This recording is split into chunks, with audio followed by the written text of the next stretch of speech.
করতে চলেছে ইডি। মমতার বিরুদ্ধে হাইকোর্টের হস্তক্ষেপের আর্জি। ইডির কাজে বাধা মমতার, জোর করে নথি ছিনিয়ে নেওয়ার অভিযোগ। হাইকোর্টের দৃষ্টি আকর্ষণ। ইডির তল্লাশির সময় নথি তুলে নিয়ে যান মমতা। আগামীকাল মামলা নথিভুক্ত হতে পারে, জরুরি ভিত্তিতে কাল শুনানির আবেদন হতে পারে।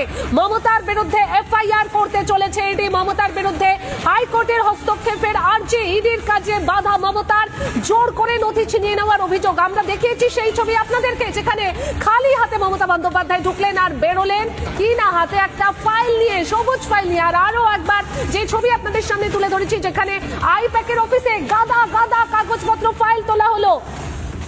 মমতার বিরুদ্ধে এফআইআর করতে চলেছে ED. Deputy executive editor Shaon Sen এই মুহূর্তে আমার সঙ্গে টেলিফোন লাইনে রয়েছে। শাওন, মমতার বিরুদ্ধে এফআইআর করতে চলেছে ইডি, কারণ মমতা ইডির কাজে বাধা দিয়েছে। আমরা সকাল থেকে আর যে ছবি দেখিয়েছি, নজিরবিহীন সেই ছবি।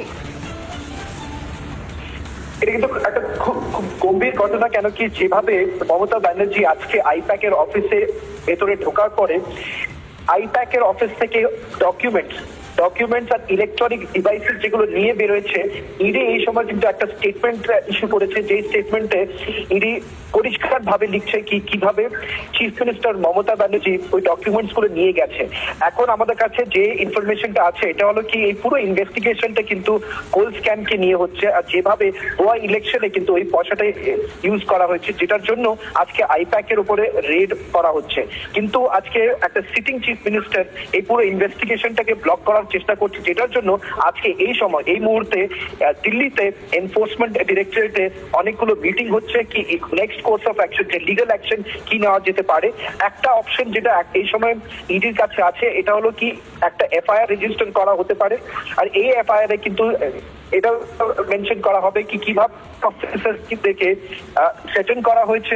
কেন কি কলকাতা পুলিশ থেকেও অনেকজন আইপ্যাকের অফিসে ঢোকার পরেও, যে ব্রিফিং দেওয়ার পরেও কিন্তু অনেক চেষ্টা করা হয়েছে কিন্তু ডকুমেন্টস গুলো বের করার জন্য। আর জোর জবরদস্তি করে এই ডকুমেন্টস গুলো বের করা হয়েছে, যেগুলো ডকুমেন্টস ইনভেস্টিগেশনের জন্য খুবই জরুরি।